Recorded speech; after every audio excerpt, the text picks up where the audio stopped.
Ava, we need your room. My stepmother's voice echoed down the hallway. Cool, businesslike, not a trace of affection.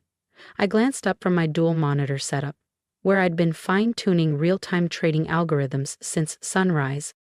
Excuse me? Chloe's moving back in, fresh from Wharton with her MBA. She needs a suitable space to set up her consulting hub, and your room gets the best Wi-Fi signal. Her gaze flicked over my setup like it was clutter, not code. You'll be fine in the garage. We cleared it out this morning. I was 26, living at my late grandfather's estate in Palo Alto, where my father and stepmother now ruled like Silicon Valley royalty. I worked remotely for a crypto hedge fund while bootstrapping my own platform. It wasn't glamorous, but it was mine. Not that they cared. The garage. There's no insulation. Then maybe this will light a fire under you, my father said, stepping in unannounced. It's time you stopped playing techie and started thinking seriously about your future. Like Chloe. Ah, Chloe, the prodigy, the polished Ivy League grad whose consulting firm had yet to secure a single client, but who still got featured in family Christmas cards like she'd won a Nobel. I already have a job, I murmured. My role as lead quant at a rising DeFi startup and the stealth project I was building meant nothing to them, especially compared to Chloe's glossy LinkedIn updates. You playing stock market on your laptop isn't a job, my stepmother scoffed. Chloe needs this space for real work. She's going places. I scanned the walls I'd papered with flowcharts and neural net drafts, visual blueprints of my AI-based investment engine. They saw chaos, I saw legacy. Fine, I said, turning back to my code. I'll go. Not because I was defeated, but because I was done. 3 years of silent belittling. 3 years of watching them toast Chloe while ignoring my grind. You've got until noon, my father said. Her desk is being delivered tomorrow. Noon. That almost made me laugh. Because at noon tomorrow, Ava Langston's fintech system Zephyr would officially go live. That night, as I boxed up my monitors, my phone pinged. Encrypted text from Arjun, my CTO. Launch protocol locked. Zephyr goes live at 12 o'clock PST. 1-800-GO-PST. Perfect. I smiled to myself, picturing the ripple effect that would start in less than 24 hours. For 3 relentless years, I had been refining an advanced predictive algorithm. One that could analyze global market trends and execute trades with near clairvoyant precision. What they thought was just me playing stock market on my laptop had evolved into Zephyr Technologies, a fintech powerhouse, cloaked in anonymity behind layers of legal shields and offshore entities. While my father boasted to colleagues about Chloe's next big client pitch, I quietly built a trading engine that would outpace Wall Street itself. That startup I supposedly worked for? A cover. The real company, Zephyr, occupied the top floors of a downtown San Francisco tower, unmarked and impenetrable. And tomorrow, Zephyr would officially launch its public-facing product, Zephyr Pulse, an autonomous trading platform that would redefine algorithmic investing, and just so happened to target legacy institutions for disruption. A new message from Arjun. Phase 1 confirmed. Zephyr's acquisition of Meridian Trust is finalized. Meridian Trust, my family's bank, the one they used to fund Chloe's tuition and their luxury upgrades, while telling me there just wasn't room in the budget to invest in my first startup? By morning, they'd wake up to find that their precious institution now answered to me. I sealed the last cardboard box as Chloe's voice echoed through the hallway.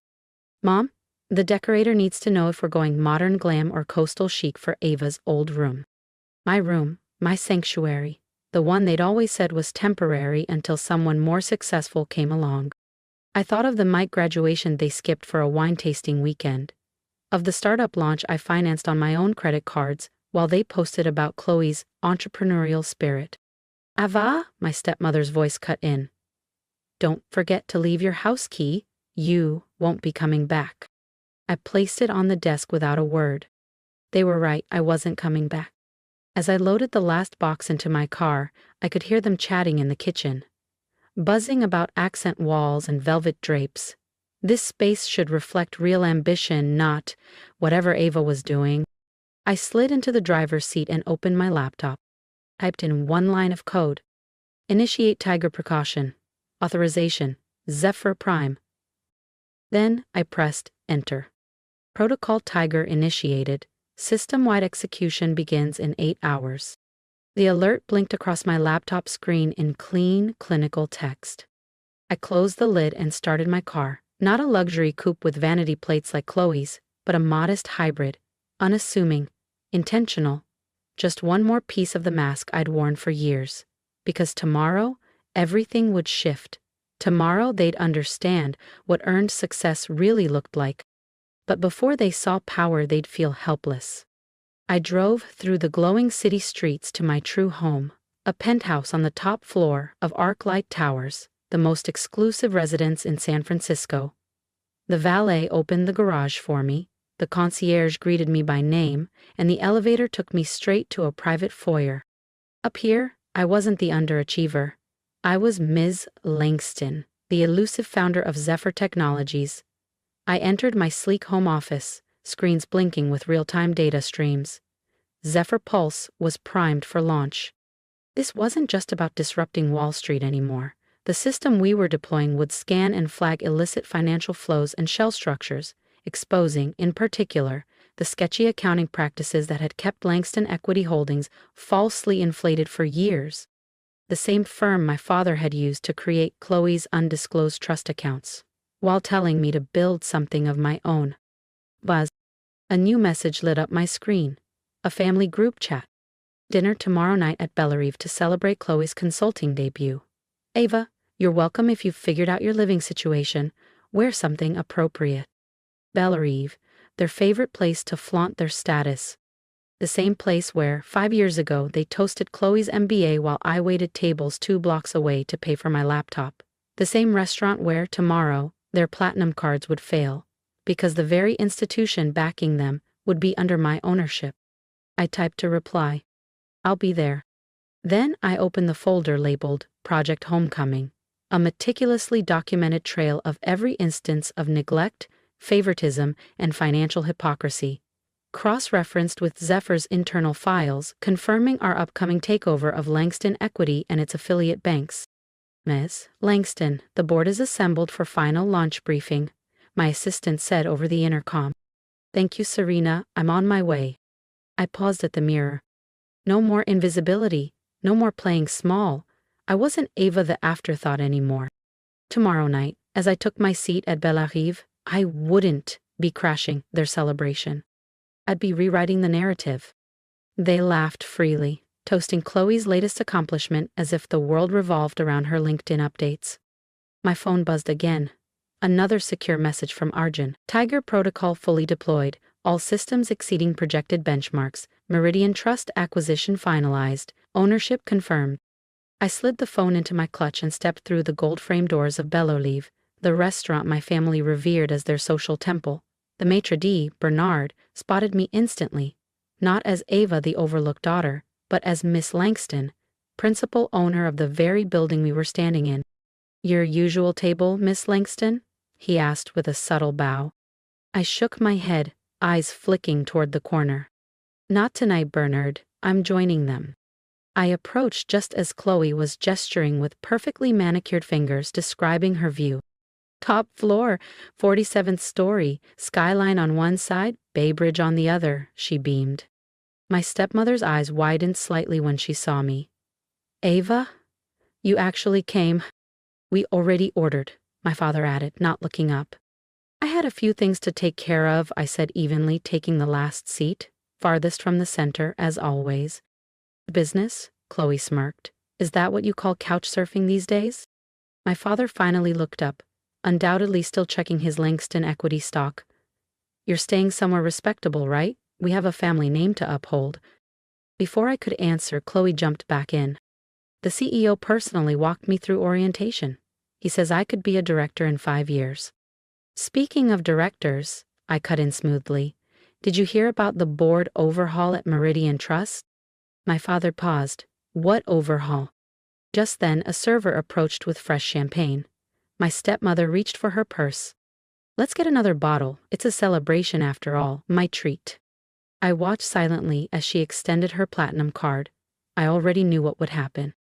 Minutes later, the waiter returned, voice tense. "Apologies, ma'am, but your card was declined." "That's absurd," she barked. "Try again." "3 times already, ma'am. Perhaps another?" My father, now visibly irritated, pulled out his own card. The waiter took it without a word, then returned with the same apologetic look. "I'm sorry, sir. This one as well." Chloe let out a soft sigh and reached for her Morgan Stanley corporate card. "Ugh, fine. Here, let me—" If you're still with me, you're about to see what real power looks like. So hit that subscribe button and join me for the moment they realize the person they dismissed now controls everything they thought they owned. "That won't work either," I said quietly, setting my water glass down. All heads turned toward me. "What do you mean?" my father asked sharply, already sensing the shift in tone. I met his gaze, steady. "About Meridian Trust. There's been a change in leadership. As of midnight, all account activity is under new management." My stepmother's face paled. "What are you saying?" "Protocol, Tiger." I leaned back in my chair, watching as the puzzle slowly clicked into place behind my father's eyes.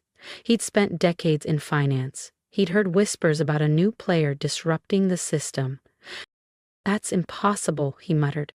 "Zephyr's system, the one everyone's been talking about," I confirmed. "The one that just finalized its acquisition of Meridian Trust." Chloe blinked, confused. "What does that have to do with our cards not working?" "Standard protocol." I folded my hands calmly. "The system identified a series of suspicious activities across your personal and corporate accounts. Hidden trusts, unusual transfers, creative tax routing. Until they're cleared, everything gets frozen." My father's face darkened. "How do you know this?" I smiled. "Because I built it. I am Zephyr Technologies." Silence dropped like a bomb. Even Chloe's constant hum of self-congratulation went quiet. "That's absurd," she finally said. "You work at some garage startup." "A cover," I replied coolly. "Zephyr operates through dozens of shell firms. That little startup? One node in a global structure. We employ over 3,000 people in 15 countries. As of today, we control the infrastructure of your entire financial footprint." My stepmother's hands trembled around her napkin. "But you're just—" "Just what?" I cut in. "Just the girl you told to sleep in the garage? Just the disappointment who wasn't worth investing in? Just the one who wasn't Chloe?" I pulled a black, unmarked card from my clutch and handed it to the hovering waiter. A small Zephyr Prime insignia shimmered in the corner. "The champagne's on me, actually. Everything they've ordered here for the last 5 years has been on me. I bought this building 3 years ago." The waiter gave a small bow. "Of course, Miss Langston." "Langston?" my father repeated, stunned. "You're Ava Langston?" I nodded once. "The same Ava Langston who built the very system you just tried to use. You might have missed it, too busy following Chloe's press mentions to notice what I was building." Chloe's lips parted slightly, her face ghostly pale. "And yes, the Morgan Stanley merger? Their trading platform partner is Zephyr. You'll be using my tech. If you're still there after the review, if you're still watching, you've seen the false start, but it's just beginning. Tap subscribe and stick around, because next they learn what it means when the girl they dismissed becomes the architect of their downfall." "Protocol Tiger has already flagged some unusual activity in your department's trading history, Chloe," I said evenly. "So if I were you, I wouldn't bank on keeping that director track." My stepmother leaned across the table, voice trembling. "Ava, sweetheart, can't we talk about this? We're still family." "Family?" I stood slowly, letting my eyes meet each of theirs. My father's flushed with anger, my stepmother's pale with fear, Chloe's stunned and silent. Family doesn't evict you for not being the favorite. Family doesn't ignore your achievements just because they weren't handed down by connections. Family doesn't skip your graduation for a brunch at the yacht club. I picked up my purse. Deep green alligator leather, subtle but unmistakably elite, worth more than the sedan my father bragged about in his office garage. "Your accounts will remain frozen until our audit is complete," I continued. "And based on what Protocol Tiger is already uncovering, I'd prepare for a call from the SEC, probably before the weekend." You can't do this, my father growled.